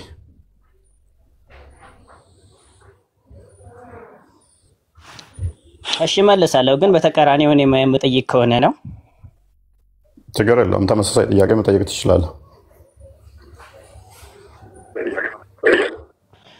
እሺ ቁርአን የአላህ ቃል ነው። እሱ እርግጥ ነው የአላህ ቃል ነው። የተጻፈው ደግሞ የወረደው በጅብሪል አማካኝነት በነብዩ ነው የወረደው። ከዛም ነብዩ ደግሞ ሰሃቦች ነገሯቸው፣ ሰሃቦች ደግሞ ጻፉ። ሰሃቦች እንደተሳሰዱ ደግሞ እርግጠኛ ለመሆን ማለት ነው ሰሃቦች ራሱ መልሰው ለነብዩ ቀርተዋላቸው ነበር። እስኪ ቆርልኝ ምናምን እያሉ ያጣሩ ነበር ትክክል እንደሆነ ምናምን። ስለዚህ ቁርአን ያላህ ቃል ነው። አላህ ለጅብሪል ነገረው፣ ጅብሪል ለሙሐመድ ነገረው፣ ሙሐመድ ለሰሃቦች ነገሯቸው፣ ሰሃቦች ደግሞ ቁርአንን ጻፉ። አሁን እቺን ያልካትን ከቁርአን ላይ ማስረጃውን ልትሰጠኝ ትችላለህ? ከቁርአን ልሰጥህ አልችልም። ከሐዲስ ግን ልሰጥህ እችላለሁኝ። ብቻ እርግጠኛ አይደለም። ስለዚህ ቁርአን ግልጽና የተብራራ አይደለም ማለት ነው። ማን እንደጻፈው አይታወቅም በቁርአን። አሁን ቃል በቃል የለም። ማን እንደጻፈው ይታወቃል። ቁርአን ውስጥ ላይ ነው የምትለው? በቁርአን መጽሐፍ ውስጥ የለም ማለት ነው። ማን እንደጻፈው በቁርአን ውስጥ አሁን ሰሃቦቹ ተጠቅሰው እነዚህ ናቸው የጻፉት ምናምን ተብሎ አልተነገረም። ግን ምን እንደተነገረ ታውቃለህ? በጅብሪል አማካኝነት ወረደ። ከዛም ጅብሪል ለነብዩ ነገራቸው። ነብዩ ሰለላሁ ዐለይሂ ወሰለም ለረሱላችን ማለት ነው። ረሱላችን ደግሞ ለሰሃቦች ነገሩ። ኦኬ ከዛ ጻፉት። ሰሃቦቹ ደግሞ ጻፉት። በስንተኛው ክፍለ ዘመን ነው ይሄ ታሪክ ግን የተከሰተው?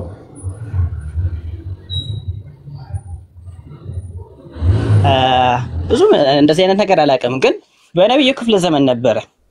ነብዩ በስንተኛው ክፍለ ዘመን ነበር የነበረው?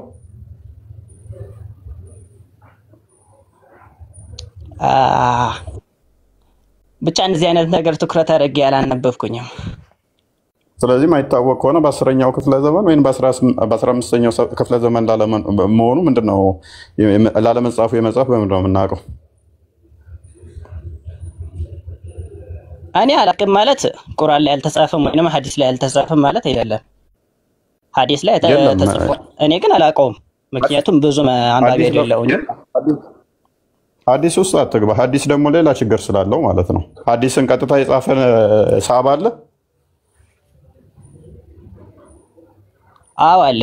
እስኪ አንድ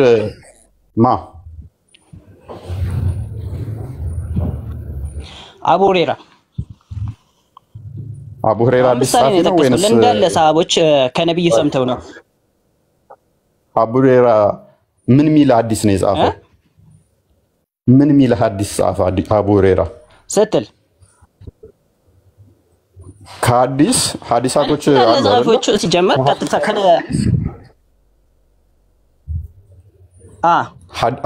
አቡ ሁረይራ የሰበሰበው ወይንም የጻፈው ሐዲስ ምን ይባላል? ሐዲሱ ለምሳሌ ሱናን አናሳይ፣ ኢብን ማጃህ፣ ቡኻሪ ገልጽ አልሆነልኝም። ብቻ ዳውድ የትኛውን ሐዲስ ነው አቡ ሁረይራ የጻፈው?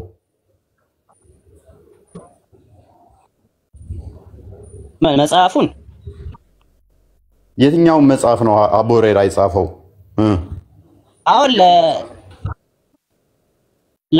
ለአቡ ሁረይራ ለብቻው መጽሐፍ የለውም የተጻፈ ማለት ነው። አሁን ሐዲስ አለ ምናምን አቡ ሁረይራ መጽሐፍ አለ፣ ግን ለብቻው የተነተነ የተጻፈ መጽሐፍ የለም።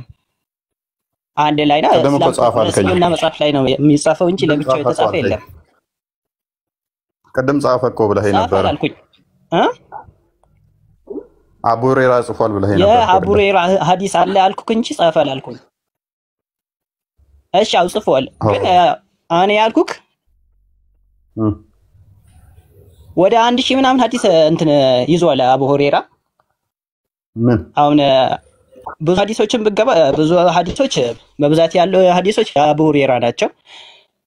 እሱንም እንዴት እንጻፋቸው? አቡ ሁረይራ ጽፏቸው ነው። ቀጥታ አቡ ሁረይራ ነው የጻፋቸው። ስለዚህ አቡ ሁረይራ መጽሐፍ አለው ማለት ነው። ሐዲስ መጽሐፍ አለው አቡ ሁረይራ።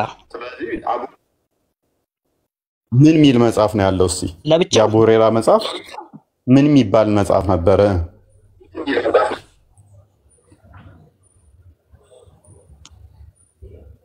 አንድ የምልክ አልገባህም ነው። በሐዲስ ነው የሚጻፈው። ሐዲስ ተብሎ እንዳጠቃላይ ሐዲስ ተብሎ አለ እስልምና ላይ፣ ግን ለብቻው ነው ተጽፎ የተቀመጠ ለብቻው የለም። የአቡ ሁረይራ ሐዲስ አለ እሺ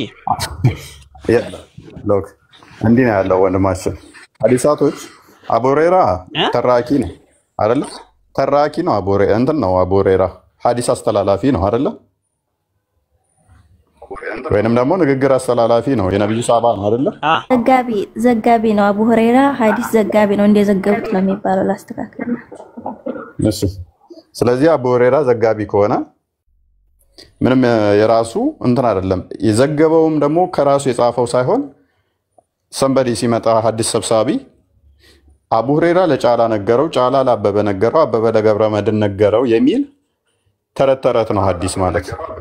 ለምሳሌ አንተ አለ ሙክታር፣ አንተ ትመጣና ትናንትና እኮ ጨለማ ነው ሆኗል ትለኛለህ። በምን አወቅክ ስልህ ሙሳ ነገረኝ ትላለህ። ሙሳን ማን ነገረው ስልህ ቃል ነገረች። ቃል የመካኗ ነገረችው ትለኛለህ። ኦኬ የቃሌ መካኗ እንደሞ ማን ነገራት ስትባል ቃል ስጋ ሆነ ነገረው። ሐዲስ ማለት ይሄ ነው። ቃል ስጋ ሆነ ማን ይሆናል? አሁን ነብዩ ከሆነ ቃል የመካኗ ደግሞ ማን ትሆናለች? አቡ ሁረይራ ትሆናለች። ሙሳ ደግሞ ማን ይሆናል? ታቢያን ይሆናል። ቃል የመካኗ ማን ትሆናለች? ሳባ ትሆናለች። አንተ ደግሞ ምን ትሆናለህ? ሐዲሱን ሰብሳቢው ትሆናለህ ማለት ነው።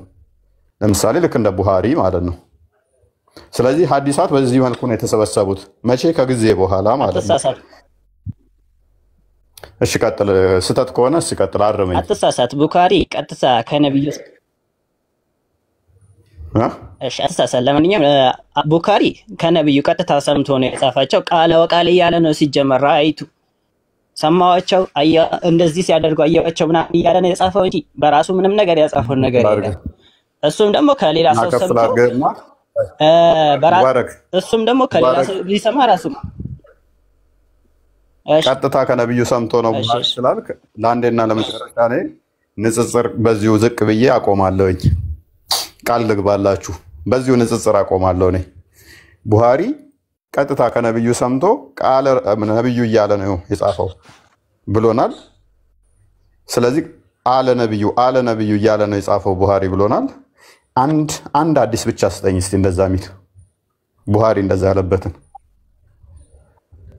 አንድ ብቻ፣ ብዙ አልጠይቀም። ወላሂ ብዬ ነው ነገር አንድ ብቻ። እሺ ማውጣት እችላለሁ።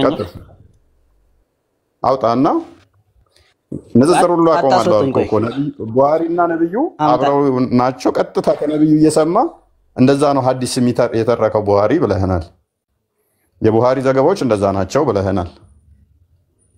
ስለዚህ ነብዩና ቡሃሪ አንድ ዘመን ናቸው እያለን ነው። አብረው ነበሩ። ሳባ ነው እያለን ነው ቡሃሪ። ባይዘ እንኳን ሳባ ታቢያ እንትንም አይደለም ታቢያንም አይደለም ቡሃሪ ሳባ ነው እያለን ነው። በመካከላቸው ነብዩና ቡሃሪ ወደ 230 ምናምን ዓመት ጋባ አለ። እሱ ግን ምን እያለን ነው? አብሮት ነበረ። ቃል ነብዩ እያለ ነው የጻፈው። እሺ ወልሲ ወሬ ካልሆነ አንድ ሀገር ሆኖ የተጻፈ ከነበረ ማለት ነው።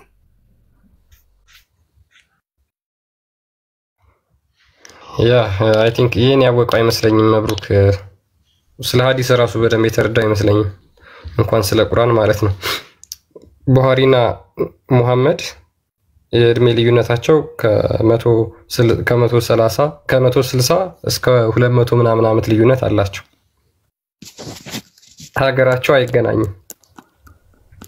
ፓኪስታንና መካ፣ ሙሐመድ የተወለደው መካ ነው። ቡሃሪ ደግሞ የተወለደው ፓኪስታን ነው። በጀነሬሽንም አይገናኙም፣ በትውልድ ሀገር አይገናኙም።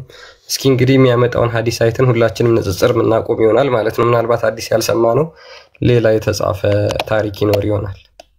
በጀነሬሽን የማይገናኙ በትውልድ የማይገናኙ ሰዎች አምጥቶ ሊያሳየን ነው። ስለዚህ እስከዛ እስኪያመጣ ድረስ እኛ ወደ ቶፒካችን መቀጠል እንችላለን እና ኦኬ ያ እሱ እስከሚያመጣ ድረስ እኛ እንቀጥል። ዲያና እንኳን ደህና መጣሽ።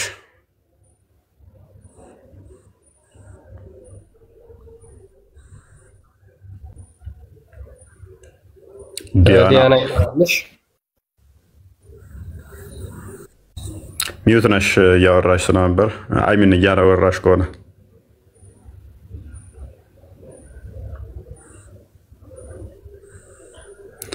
ባይዜ ሙባረክ የቡሃሪን ሐዲስ ለማምጣት እኮ የዚህን ያህል መጠበቅ አይጠበቅብም። ጀስ በአንድ ክሊክ አንድ ሐዲስ መክፈት ትችላለህ። ብዙ ማስረጃ ሁሉ አይደለም የጠየቅኩ፣ አንድ ነው የጠየቅኩ። ሰው በነብዩ ጊዜ ቃል እያለ ነው የጻፈው። እሱ አለ እያለ ነብዩ አለ እያለ ነው የጻፈው። ካብ ቡሃሪ ከሰበሰባቸው ውስጥ ባይዜ በጣም የቡሃሪ ብዙ እንግዲህ ከቁርአን ቀጥሎ በአንደኛ ደረጃነት ታማኝ የሚባለው እስልምና ሶርስ ቡሃሪ ነው። ወደ 230 ዓመት ያህል ጋፕ አለው። ወደዛ አካባቢ 230 ምናምን አካባቢ ማለት ነው። በጣም አስቂኙ ፓርት ደግሞ ቡሃሪ አካል ጎዶሎች አይኑን በደንብ ማያይ ሰው ነው። 666 ሺህ አካባቢ ሐዲስ ሰብስቧል ተብሎ ነው የሚታመነው። በምን አይነት የፈለገ ብታካፍሉት አይመጣውም። አንድ ሰው ማሽን ኮምፒውተር ካልሆነ በስተቀር ኮምፒውተር ራሱ በዛ መጠን አይሰበስብም። እንዴት ነው የሰበሰበው? ደግሞ ከሀገር ሀገር እየሄደ ይጠይቃል። ምን ብሎ? ለምሳሌ ቡሃሪ ላይ ያሉ ሐዲሳቶች አሉ አይደለ? ነብዩ ምንድነው ምግብ የሚወደው? እንጀራ ቢለው ለምሳሌ ነው ያልኳችሁ። ማን ነገረ? እከሌ ነገረኝ። ለከሌ ማን ነገረው? እከሌ ነገረው። ለከሌስ ማን ነገረው? እከሌ ነገረው። እነኝን ሁሉ በጭንቅላቱ ሸምድዶ አንድ ሐዲስ ይባላል።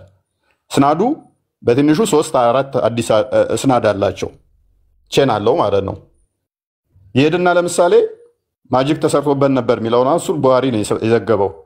አይሻ ነብዩ ብቻውን እንትን ይል ነበረ ድግምት ተሰርቶበት ብላለች ብሎ ሰንበዲ ይነግረዋል። አቡ ሁሬራ ነው ያለው ሲባል አቡ ሁሬራ ለማን ነገረ? ለከሌ። እከሌ ስለማን ነገረ? ለከሌ።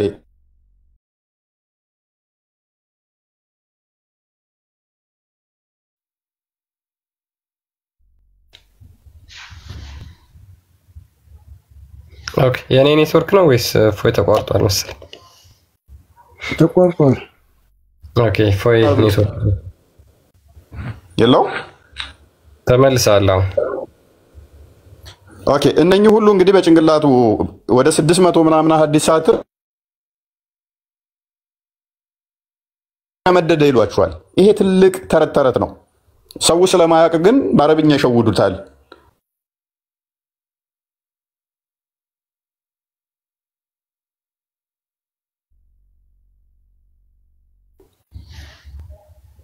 ኦኬ አሁንም ተቋርጦበታል። ፎይ ሰማለዋ ያ ላግ አድርጎብህ ነበር አሁን። እሺ ቀጥል ክርስቲያን። ያ ወደ 600 ምናምን ሺህ ሐዲስ እንግዲህ ዘግቧል ተብሎ ዛሬ ሙስሊሞች የሚጠቀሟቸው ቡሃሪ ማለት ነው 7397 አካባቢ ሐዲሶች ናቸው። ሌሎቹ ወደ 650 ምናምን ሺህ አካባቢ ጋርቤጅ ሆነው ተጥለዋል ማለት ነው። ለምን? እጅግ አሳፋሪ ስለሆኑ ማለት ነው። እንግዲህ ሰብስበዋል ብለው እነሱ ስለሚያምኑ ግን እንዴትም ሆኖ እነዚህ ደግሞ የሰበሰባቸው 660 ምናምን ሺህ ሐዲስ በ16 ዓመት ውስጥ አካባቢ ነው። በ16 ዓመት 600 ምናምን ሺህ ሐዲስ ሰብስቦ ከሀገር ሙሐመድ ያደረገውን የተናገረውን ነገር ሰብስበዋል ብለው ሙስሊሞች ያምናሉ። ይሄ ለእናንተ የጭንቅላት ስራ ነው። እንዴትም ሆኖ ግን 660 ሺህ ሐዲስ በ15 ዓመት አይሰበሰብም። እንዴትም ሆኖ ማለት ነው። ሰዓቱን ለምንም አካፍሉት። ከሀገር ሄዳችሁ 660 ሺህ ይሄ ኮምፒውተር እንጂ ሰው ሊሰራው በፍጹም አይችልም። ኦኬ ነበረ ፐርዴ ወደ 60 ሐዲስ በጭንቅላቱ ሸመድዳል ይሏቸዋል። ድርጊቱን ብቻ ለሚሸመድደው ሉክ በደንብ አስተውሉ። ተራኪዎቹንም ጭምር ማለት ነው። ለከሌ ነገረው የሚለውን ጭምር አንድ ወረቀት ሚያህልን ሲጻፍ አንድ ወረቀት ሚያህል በትንሹ ሐዲስ እነኚህ ሁሉ ተደምረው በቀን ወደ 60 ሐዲስ ይሸመድዳል። በቀን 60 ፔጅ ማለት ነው። በቀላሉ በቀን 60 ፔጅ ይሸመድዳል። እንዴት ሆኖ? ይሄ አሁን የቀነሳቸው ነው። ያልቀነሳቸውን ግን ስናደርገው ስንት ነው የሚሆነው? በቀን ወደ 100 ምናምን ሐዲስ በቀን ይሸመድዳል ይሏቸዋል። እንዴት ሆኖ? ከዛ እምነታቸው የተመሰረተው እዚህ ሰውዬ ላይ ነው። ባይዘ ቡሃሪ እስልምና የተመሰረተው ማለት ነው ቡሃሪ ላይ ይሆናል ማለት ነው። እሱ የነገራቸው ይሆናል። እሱ ሸመደደ ተብሎ ማለት ነው። ከሌላ ነገረው ከሌላ ነገረው በሚል እሱ ሸምድዶ ማለት ነው። ወጣ እንዴ ልጁ? አንድ ሐዲስ እኮ የጠየኩት እኔ ብዙ አይደለም። እንግዲህ 600 ምናምን ሐዲስ ከ600 ምናምን ሺህ ውስጥ አንድ ብቻ ነው የጠየኩት። አንዲት ማስረጃ ዝንታ ለማይመጣውም አንዲት ማስረጃ ነው የጠየኩት። ከአንተ ጋር ስታስተያየው ነው አሚር እና ናይስ ግባ ማለት አይመጣውም እኮ ወንድማችን እና ግባና እናወራበት እስቲ። አንዳንዱ ሐዲስ እኮ 3 ፔጅ ይሆናል። 3 ፔጅ የሚሆን 100 ምናምን ፔጅ በአንድ ቀን ሰው እንዴት ነው ሊሸመድድ የሚችለው? ለአንድ ቀን አይደለም በየቀኑ 100 ፔጅ በጭንቅላታችሁ መያዝ ትችላላችሁ። በየቀኑ ማለት ነው 100 ፔጅ 100 ተውት 10 ፔጅ በጭንቅላታችሁ መያዝ ትችላላችሁ በቀን አንድ ሳትሳሳቱ፣ ተራኪዎቹን ሳትሳሳቱ እሺ እሱንም ተውት። 5 ፔጅ እንኳን እናንተ መያዝ ትችላላችሁ። እሱንም ተውት። በቀኑ 3 ፔጅ ሳትሳሳቱ መሸምደድ ትችላላችሁ። እሱንም ተውት። 2 ፔጅ በቀን ትሸመድዳላችሁ ምንም ሳትሳሳቱ፣ ቃላቱን ሳትስቱ በስርዓት 2 ፔጅ በጭንቅላታችሁ ሸምድዳችሁ ትይዛላችሁ። ቡሃሪ 600 ሺህ በላይ ሐዲስ ነው በጭንቅላቱ ሸመደደ የሚሉን እነኚህ ሰዎች ከ600 ምናምን ሺህ በላይ ማለት ነው። ከዛ በኋላ ጻፈው ይሄ ሁሉ ሸምድዶ ማለት ነው። ይህንን አስተላለፈላቸው። ሶሪ ሲጻፍ እንግዲህ ማሰብ ነው። አይመጣውም ወገን፣ አይሆንም ወገን፣ አያበላም፣ አያስኬድም። እኔ ቡሃሪ የፈለገ ኢንተሊጀንት ነው ብትሉኝ የፈለገ እኔ በቀን ከ5 ፔጅ በላይ መሸምደድ ማልችል ከሆነ ቡሃሪ እንደው እኔን በቃ እሺ 3 እጥፍ ይብለጠኝ 15 ምናምን ይሸምድድ 15 ፔጅ በቀን እሺ በቃ እንደው 25 ይሸምድድ 5 እጥፍ ላድርገው ይሄድ እሺ 25 ፔጅ በቀን እሱ ይሸመድዳል እኔ 5 ይሸመድድ አረ እንደውም እስቲ 50 ላድርግለት በ10 ላባዛው እሱ 50 ይሸምድድ እኔ 5 ገጽ ሳነብ እሱ 50 ገጽ ያነባል በል እንዴት ሆኖ ነው ሃው አረ አይመጣም ሉክ ደግሞ ይሄንን ለመሸምደድ ቁጭ ብሎ አይደለም የሚገርመው ነገር በቀን ስንት ሩኩ ነበር የሚወርደው 13 ጊዜ ነው ለአንዱ ሐዲስ የሚወርደው ያ አንድ ሐዲስ ሲያገኝ እንደዛ ሰግዶ ነው እንትን የሚለው አንድ ሐዲስ እንትን ካለ በኋላ 10 ምናምን ጊዜ ይሰግዳል 10 ምናምን ጊዜ ይሰግዳል ለአንዱ ሐዲስ አንድ በሩ ከመስገዱ በፊት ደግሞ ውዱ ስርዓቶች አሉ እንትን ደግሞ አለ ሶላት ደግሞ አለ በቀን 5 ጊዜ የሚሰግደው እንደገና ደግሞ ምግብ መብላት አለ ምግብ የሚበላበት እንደገና ደግሞ ሰው ነውና ከበላ ከጠጣ ካካ የሚልበት ሰዓት አለ ሰዓቱን ስታካፍሉት አይመጣም በቀን 67 ፔጅ በቀን መሸምደድ መቼም አትችልም ይሄ ተረት ነው በቃ ምንም ሳትስት ይሄ እንደዚህ ሸምድዶ ነው በሱ ነው የምንመራው ከዛ እሱ ሸመደደ ከዛ እሱ ትክክለኛ ነው በቃ አይሳሳትም ብለህ እምነትህን በአንድ ሰው ላይ ስገነባ ማለት ነው እሱ የነገረ በቃ ኢንፋሊብል አድርገኸው ማለት ነው ጭንቅላቱ በጣም ምሁር ነበር ትባላለህ ከዛ በኋላ ቡሃሪ የፈለገውን ብሎ ጽፏል በቃ ከዛ በኋላ የፈለግ ተሳሳተ አልተሳሳተ ምንም የምታውቀው ነገር የለም አንተ እሱ መስፈርት አወጣ በሱ መስፈርት ትመራለህ ገራሚው ፓርት ደግሞ ምን እንደሆነ ታውቃላችሁ ሉክ ለእያንዳንዱ ሐዲስ ሩኩ ይወርዳል አንድ በሉ በቀን 5 ጊዜ ግዴታ እሱ ሰላት አለበት በቀን 5 ይሰግዳል በቀን 5 ለሚሰግደው ደግሞ ውዱ ስርዓቶች አሉ ትጥበት ማለት ነው 2 ምግብ ለመብላት ለመተጣጠብ የራሱ ሰዓቶች አሉ 3 በጣም አስቂኙ ፓርት ደግሞ እነኚህን ሐዲስ የሚሰበስበው የሚሸመድደው ቁጭ ብሎ አይደለም እኔ 5 ፔጅ በቀን ብሸመድድ ያልኳችሁ ተጽፎ እንደው ተሰጥቶኝ ቁጭ ብዬ በሸመድድ ነው ቡሃሪ ግን እንደዛ ቁጭ ብሎ ሳይሆን የሚሸመድደው እንዴት ነው የሚያደርገው እየዞረ ከሀገር ሀገር ሄዶ ጠይቆ ነው ስለዚህ አንዱ ጋር አንድ ሐዲስ ያገኛል ይሄዳል ደግሞ እዛኛው ጋር ሌላ ቦታ ደግሞ ይሄዳል እንደዚህ ተጉዞ ነው በቀን ይሄን ያህል ይሸመድዳል የሚሉን እንደ ቁጭ ብሎ ቢሆን እሺ ከአንዱ ሀገር እየዞረ ማለት ነው እየተጓዘ አይመጣውም መቼም አይመጣውም በቃ ይሄ ማይሆን ነው እንደ ቁጭ ብሎ እያጠና ነው እንኳን ቢባል በጣም ፈጣን ጭንቅላት ስላለው ይባላል ከአንዱ ሀገር እየሄደ በቀን 60 ምናምን እንትን ይሸመድዳል እኔ ቁጭ ብዬ እንኳን 60 ተውና 6 አልሸመድድም ማክሲመም 2 ፔጅ እንደው ልሸመድድ ትችላለህ ፈጣን ጭንቅላት ካለ እሱም ይከብዳል ዛሬ የሸመደድከውን ነገ ካልከለስከው ደግሞ ነገም እንደዛው የዚህን ያህል ከሸመደድክበት ይምታታብሃል ተነጎዳም ከደገምክ ደግሞ ሌላ አዲስ ይምታታብሃል የትናንትና ወዲያው ለ20 ምናምን ዓመት እንደዚህ ይሸመድዳል በየቀኑ ይሄን ያህል ከ10 ዓመት በኋላ ምናምን በፊት የሸመደድከውን ተረሳዋለህ የዛሬ ወር የሸመደድከውን ተረሳዋለህ ምክንያቱም በየቀኑ ይሄን ያህል እየሸመደድክ ስለሆነ የምከልስበትም ጊዜ ስለማይኖርህ ይሄንን ከዚህ በኋላ ምን አደረገ እንትን አደረጋቸው ይሄ እንደዚህ ነው አለና አስተላለፈላቸው ኧረ አይመጣውም ያ መልአክ ራሱ በዚህ መጠን ይመጣል ብለሽ ነው እህታችን? ሙሐመድ ደግሞ ቁርአን ይረሳ ነበር አይደል? እፎይ ኢማጂን ቁርአን 6200 ቁርአን 6000 አካባቢ ነች። 7000 እንኳን አትሆንም ቁርአን ሉክ ሙሐመድን ያስተማረው ማን ነው? ጅብሪል ነው። ጅብሪል አስተምሮት ሙሐመድ 23 ዓመት ነው የፈጀበት 6000 ለመሸምደድ። በደንብ አስተውሉ። 6000 ምናምን አንቀጽ ለመሸምደድ ሙሐመድ 23 ዓመት ነው የፈጀበት። የቁርአን አንቀጾች ደግሞ አጫጭር ናቸው፣ ትንንሽ ናቸው እንትኖቻቸው። ሐዲስ ረጃጅም ነው ካያችሁት፣ ቼን ኦፍ ናሬሽን ስላለው ማለት ነው። ትረካ ሰንሰለት ስላለው ሐዲስ ይረዝማል።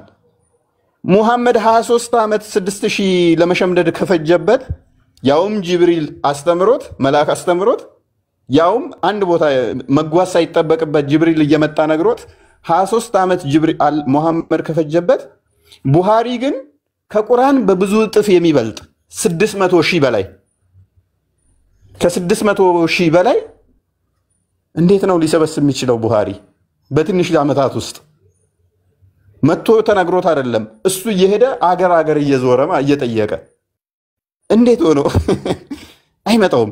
ሙሐመድ ያችን 6000 እንኳን ይረሳ ነበር። ሳቦች ነበር የሚያስታውሱት። እና እስልምና ራሱ የቡሃሪ ውጤት እኮ ነው። ባይዘይ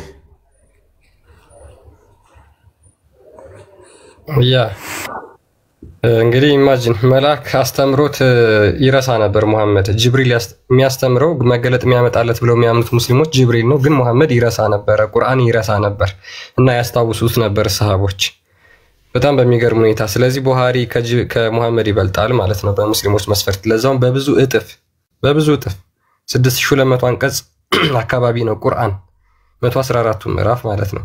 ለዛውም ከዛ ውስጥ በጣም አብዛኞቹ ማለት ይቻላል አጫጭር ናቸው፣ በጣም አጫጭር ናቸው። እነዚህን ሙሐመድ ይረሳ ነበር። ከነዚህ ውስጥ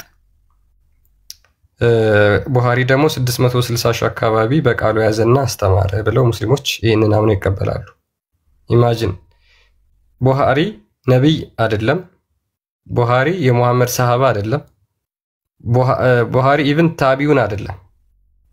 እነዚህን ሁላ ያልሆነ አካል 660,000 ሐዲስ ሰብስቦ በቃሉ ሸምድዶ እንትን ብሏል፣ ሸምድዶ ነበር ብለው ሙስሊሞች ይናገራሉ።